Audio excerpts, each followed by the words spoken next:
আসসালামু আলাইকুম, আশা করি ভালো আছেন। আজকে আমরা ইন্টারপার্সোনাল কমিউনিকেশনের একটা টেকনিক শিখব, যে টেকনিকটা জানা থাকলে ব্যক্তিগত সম্পর্কের যত ভুল বোঝাবুঝি, টানাপোড়েন, অশান্তি এবং ঝগড়াঝাটি তা কমিয়ে আনা সম্ভব ইনশাল্লাহ।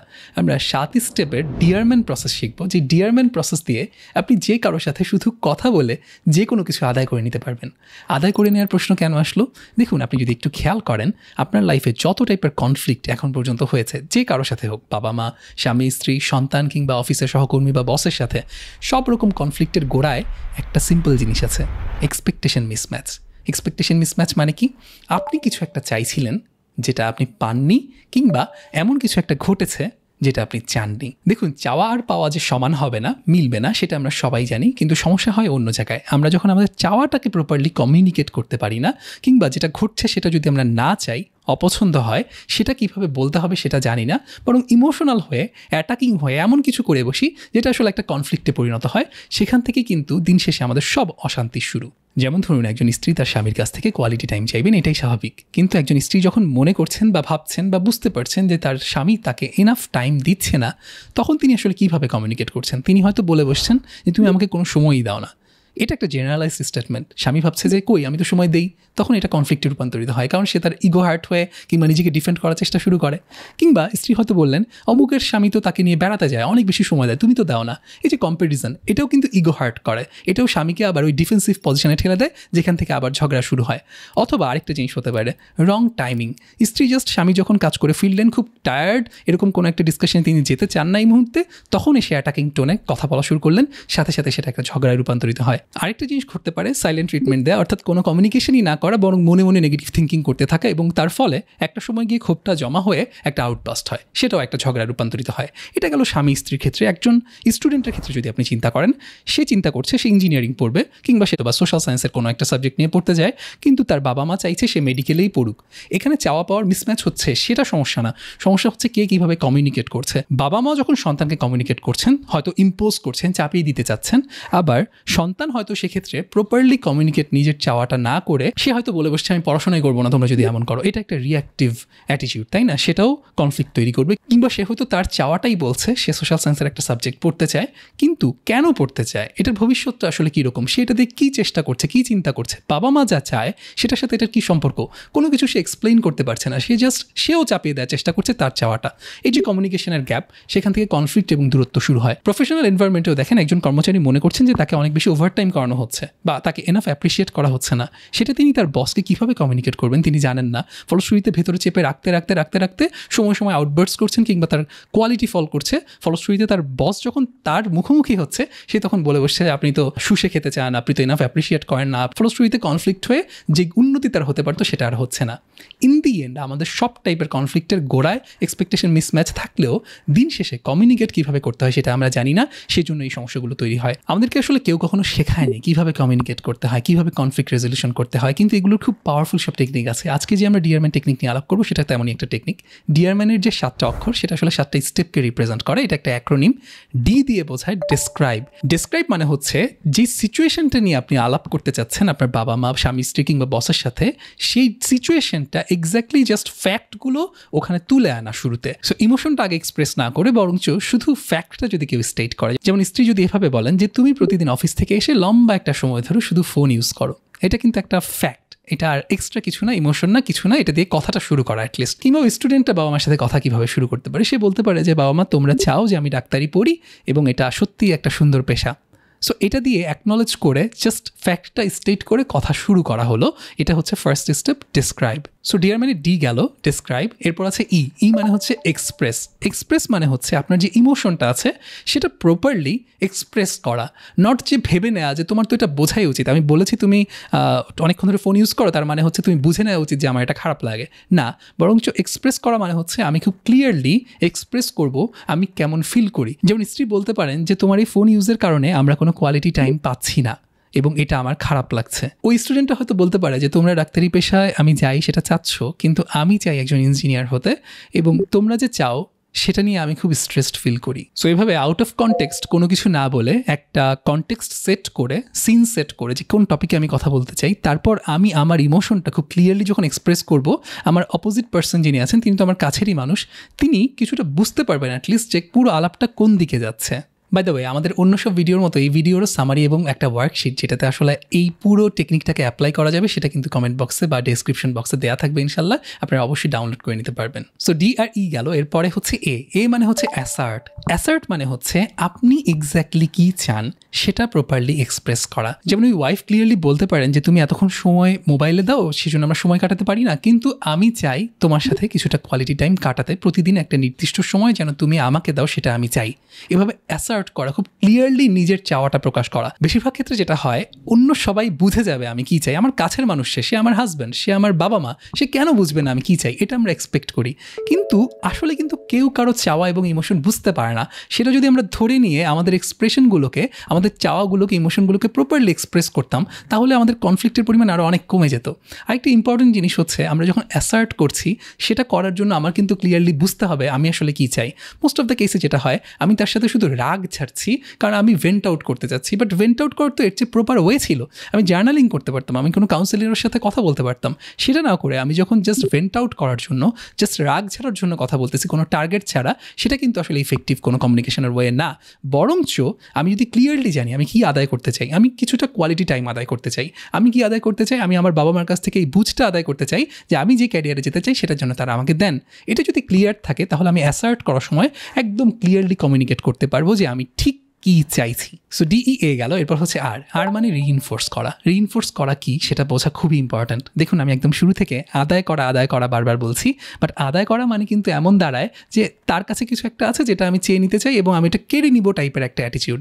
মোস্ট অফ দ্য কেসে আমাদের এই অ্যাটিটিউডটাই থাকে, কিন্তু এটা একটা নেগেটিভ অ্যাটিটিউড এবং এটার কারণে কনফ্লিক্ট আরও বেড়ে যায়, কারণ সে তখন নিজেরটা প্রোটেক্ট করতে চায়।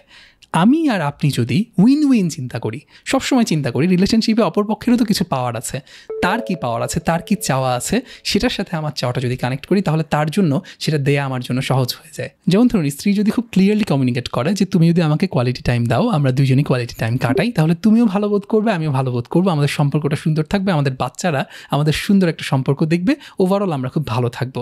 এই যে রিইনফোর্স করা এবং সেখানে সেও ভালো থাকবে, অপরপক্ষও ভালো থাকবে, সেটাও অ্যাকনলেজ করা, সেটা জানাটা খুব ইম্পর্টেন্ট বা সেটা করাটা খুব ইম্পর্টেন্ট। ওই শিক্ষার্থীর ক্ষেত্রে যদি আমরা দেখি, সে যদি এভাবে বলে যে আব্বা আম্মা তোমরা তো চাও আমি লাইফে অনেক সাকসেসফুল হই, ভালো কিছু করি, মানুষের লাইফে ইম্প্যাক্ট ফেলি, আমি ঠিক সেটাই করতে চাচ্ছি। তোমরা ভাবছো ডাক্তারি থ্রুতে আমি সেটা করতে পারবো, কিন্তু আমি তোমাদের চাওয়াটাই পূরণ করতে চাই, সেটা একটু অন্যভাবে করতে চাই। আমার মনে হচ্ছে ডাক্তারির চাইতে আমি যদি নিজের ক্যারিয়ারটা নিজে চুজ করি তাহলে মেবি আমি ওই কাজগুলো আরও বেটার করতে পারবো। তার মানে আপনি আসলে আপনার বাবা মার যে চাওয়াটা, চাহিদাটা, যে কনসার্নগুলো, সেটাকেও অ্যাকনলেজ করছেন এবং সেটার ভিত্তিতে নিজের চাওয়াটাকে কানেক্ট করছেন। তখন কিন্তু দুজনের মধ্যে একটা আন্ডারস্ট্যান্ডিং এবং বন্ডিং তৈরি হওয়ার চান্স বেড়ে যায়। সো ডিইআর গেল, এবার হচ্ছে এম মানে হচ্ছে মাইন্ডফুলনেস। আপনার এই পুরো কনভারসেশনের সময়টায় একটা ব্যাপারে মাইন্ডফুল থাকতে হবে, আপনি কি আউটকাম চান। দেখুন, আপনি যখনই ওভাবে এক্সপ্রেস করবেন যে তুমি আমাকে আরেকটু সময় দাও, তখন দেখা যাবে সে কোন মাইন্ডসেটে আছে এটা তো আমরা জানি না। সে হয়তো হুট করে রিয়েক্ট করে বসতে পারে, নিজেকে ডিফেন্ড করে বসতে পারে, কিংবা সে বলে বসতে পারে আমি অনেক টায়ার্ড থাকি, কিংবা আমার ফোনে অনেক কাজ থাকে, ইত্যাদি ইত্যাদি। সেই সময় আমিও যদি রিয়াক্টিভ হয়ে উঠি, আমি এতক্ষণ ধৈর্য ধরে সব কিছু এক্সপ্রেস করেছি, এক্সপ্লেন করেছি, কিন্তু যখনই সে কোনো একটা রেসপন্ড করলো সাথে সাথে আমি রিয়াক্ট করে বসলাম, তাহলে কিন্তু এতক্ষণের কষ্ট সব চলে যাবে। বরঞ্চ আমি যদি মাইন্ডফুল থাকি, নিজের ভেতর কি ইমোশন তৈরি হচ্ছে এবং সে কোন স্টেটে আছে সেটার ব্যাপারেও, তাহলে আমি তার রেসপন্সগুলোতে কীভাবে রেসপন্স করবো সেটা চিন্তা করে রাখতে পারবো।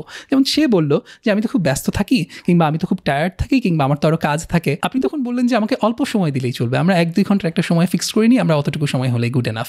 এইভাবে করে আবার নিজের পয়েন্টে ফেরত যাওয়া। কিংবা বাবা মা হয়তো খুব ইমোশনাল কিছু বললো, বাবা হয়তো বললো আমার ডাক্তার হওয়ার ইচ্ছা ছিল, আমি হতে পারিনি, আমি চেয়েছিলাম আমার ছেলে হবে, তুই আমাকে হতাশ করলি। তখন কিন্তু ছেলে ওই ইমোশনে ডুবে না গিয়ে বরং নিজের পয়েন্টে আবার ফিরে আসতে পারে বারবার, এবং আবার রিইনফোর্স করতে থাকতে পারে, এবং নিজের পয়েন্টে বারবার ফেরত আসা এবং মাইন্ডফুল থাকা, দুইজনের মধ্যে কি ইমোশন চলছে সেটাই কিন্তু এই কনফ্লিক্ট রেজলিউশনের জন্য এনাফ। আর আমরা যেন ড্রিফট করে ঝগড়ার দিকে চলে না যাই, সেটা নিশ্চিত করার জন্য এই মাইন্ডফুলনেসটা খুব ইম্পর্ট্যান্ট। এরপর এ দিয়ে হচ্ছে অ্যাপিয়ার কনফিডেন্ট। তার মানে হচ্ছে আপনি যখন কনফিডেন্টলি কমিউনিকেট করবেন তখন কিন্তু কনফ্লিক্ট হওয়ার চান্স কমে যায়। কনফিডেন্সের রিফ্লেকশনটা অনেক জায়গায় থাকবে। আপনি যেহেতু পুরো জিনিসটা আগে থেকে একটু প্ল্যান করে নিয়েছেন এবং চিন্তা করে নিয়েছেন আপনি কী আদায় করতে চাচ্ছেন বা কোন দিকে নিয়ে যেতে চাচ্ছেন আলাপটাকে, আপনি বাই ডিফল্ট বেটার কনফিডেন্ট থাকবেন। এবং ইমোশনাল ওয়েতে যে আপনি কথা বলছেন না, আপনি যে লজিক্যালি চিন্তা করে কথা বলছেন এবং একটা সুচিন্তিত জিনিস চাচ্ছেন, সেটা অপরপক্ষ যখন বুঝবে সে কিন্তু আরও অনেক বেশি ভ্যালু করবে। যেমন বাবা মা যদি বুঝতে পারে যে ছেলে অলরেডি খুব প্রপারলি প্রত্যেকটা অপশন নিয়ে চিন্তা করেছে, আমরা যেটা যেটা বলেছি সেটা নিয়েও চিন্তা করেছে, আবার সে যেটা বলতে চাচ্ছে সেটার পক্ষে বিপক্ষের লজিকগুলোও চিন্তা করেছে, তাহলে কিন্তু বাবা মার আপনার উপর আস্থা বাড়বে এবং আপনার যে রিঅ্যাক্টিভ সেলফটা তার চেয়ে ওই কনফিডেন্ট সেলফটাকে সবাই অনেক বেশি দাম দেয় বাই ডিফল্ট। তবে বি কনফিডেন্ট না বলে অ্যাপিয়ার কনফিডেন্ট বলার একটা কারণ আছে। অ্যাপিয়ার বলার কারণ হচ্ছে আপনি যদি কনফিডেন্স নাও পান তারপরেও আপনার বডি ল্যাঙ্গুয়েজে আই কন্ট্যাক্টে সব কিছুতেই কনফিডেন্সের একটা রিফ্লেকশন যেন থাকে, তাহলে কিন্তু এই নেগোসিয়েশনে আপনার জেতার চান্স বেড়ে যাবে। দেখুন, আপনি যদি ক্লিয়ারলি চোখের দিকে তাকিয়ে কথা বলেন, ফোনের দিকে না তাকান, ডিস্ট্র্যাক্টেড না থাকেন, ক্লিয়ারলি কমিউনিকেট করেন চোখের দিকে তাকিয়ে আই কন্ট্যাক্ট মেনটেন করে, তাহলে কিন্তু আরও অনেক বেটার রেসপন্স আসে। আপনার যদি বডি পশ্চার ঠিক থাকে, আপনি অন্য কোনো দিকে ঘুরে না থেকে সরাসরি যার সাথে কথা বলছেন তার দিকে পুরোপুরি ঘুরে কথা বলেন, তাহলে নেগোসিয়েশনের পাওয়ার বেড়ে যায়। সো এবার লাস্ট স্টেপ হচ্ছে বা নেগোশিয়েট করা। নেগোশিয়েট করা মানে কি? আমরা তো উইন উইন চিন্তা করছি। সো আমি যে প্রপোজালটা দিয়েছি সেটা আমার কাছে 100, বাট সে যদি 20 চায়, 80-20-তে আমরা অ্যাডজাস্ট করি কিংবা 50-50-তে অ্যাডজাস্ট করি, সমস্যা কি?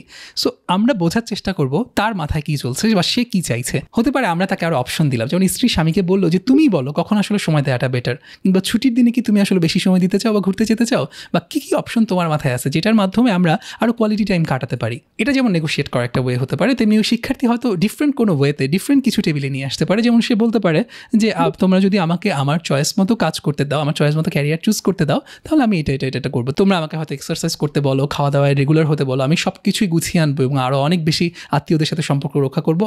আরও যা যা আপনার বলা প্রয়োজন এবং ইম্পর্টেন্ট আপনি মনে করেন যেগুলো আপনার বাবা মা কেয়ার করে, সেগুলো যখন আপনি নিয়ে আসবেন টেবিলে, তখন তারা আরও কনভিন্সড হবে যে আমার ছেলে বা মেয়ে আসলে রিঅ্যাক্টিভ জায়গা থেকে সব কিছু বলছে না, বরঞ্চ চিন্তা ভাবনা করেই বলছে এবং সব কিছু মিলিয়ে সে আরও বেটার দিকে যেতে চায়। সো তার মানে আমরা শুরুতে ডিসক্রাইব করলাম পুরো সিচুয়েশনটাকে, ফ্যাক্টগুলোকে, তারপর আমরা এক্সপ্রেস করলাম আমি এক্স্যাক্টলি এই সিচুয়েশনের সম্পর্কে কী ইমোশন ফিল করছি, তারপর আমি অ্যাসার্ট করলাম আমি এক্স্যাক্টলি তার কাছে কী চাইছি, আমার যে অপরপক্ষ বা কাউন্টার পার্ট, অ্যান্ড দেন আমি রিইনফোর্স করলাম যে এখানে তোমার পাওয়ার কী আছে, আমাকে যদি তুমি এটা দাও তাহলে তুমিও কিন্তু এটা পাবে। এবং এই পুরো সময় আমি মাইন্ডফুল থাকবো কার মধ্যে কী ঘটছে, কে কী ফিল করছে, কে কী বলতে চাচ্ছে সেই ব্যাপারে, এবং মাইন্ডফুল থাকবো যেন আমরা ডিস্ট্র্যাক্টেড হয়ে না যাই, আমার যে টার্গেট ছিল সেটাতে যেন আমি থাকতে পারি, এবং আমি অ্যাপিয়ার করবো কনফিডেন্টলি, অর্থাৎ আমি আমার আই কন্ট্যাক্ট, বডি ল্যাঙ্গুয়েজ সব কিছু দিয়ে খুব কনফিডেন্টলি কথাগুলো বলবো, সব কিছু সুচিন্তিতভাবে বলবো, অ্যান্ড ফাইনালি আমি নেগোশিয়েট করবো, আমি সব কিছু মিলিয়ে কনভিন্সিং একটা জায়গাতে যাওয়ার চেষ্টা করবো আদান প্রদানের মাধ্যমে, উইন উইন সিচুয়েশনের মাধ্যমে।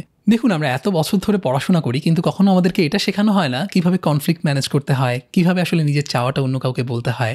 শুধু চাওয়া বলা কেন, এই যে ডিয়ারমেন্ট টেকনিক, এটা ইউজ করে কিন্তু আমরা নো বলতে শিখতে পারি। যেমন ধরুন, ওয়াইফ এসে হাজব্যান্ডকে বললো যে আমরা এই মুহূর্তে বেড়াতে গেলে কেমন হয়, কিন্তু হাজব্যান্ড খুবই টায়ার্ড এবং কোনো মতেই তার যেতে ইচ্ছা করছে না, সে সেখানে বিরক্তি না দেখিয়ে কিংবা আমরা তো কতই বেড়াতে যাই সেরকম কোনো ধরনের একটা রিমার্ক করে পুরো জিনিসটা একটা ঝগড়ায় রূপান্তরিত না করে এভাবে বলতে পারে যে সে ফার্স্টে ডিসক্রাইব করতে পারে আসলে সিচুয়েশনটা কীরকম, যে আজকে তো অনেক রাত হয়ে গিয়েছে কিংবা আজকে আমি সারাদিন অনেক কাজ করেছি।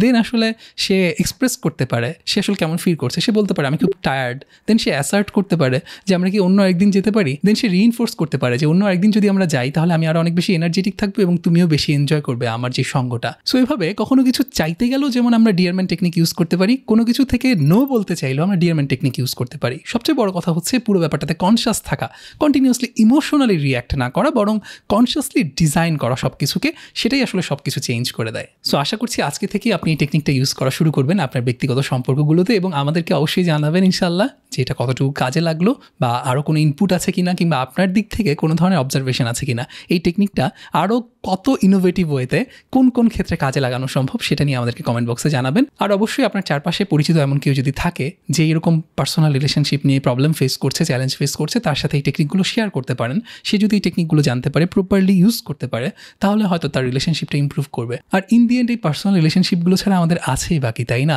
দিন শেষে আর কেউ যদি না থাকে, এই সম্পর্কগুলোই কিন্তু থাকে। আমরা যখন সবচেয়ে অসুস্থ থাকি, সবচেয়ে একা থাকি, সবচেয়ে খারাপ সময়গুলোতে থাকি, তখন আমাদের পাশে দাঁড়ায় এই মানুষগুলোই।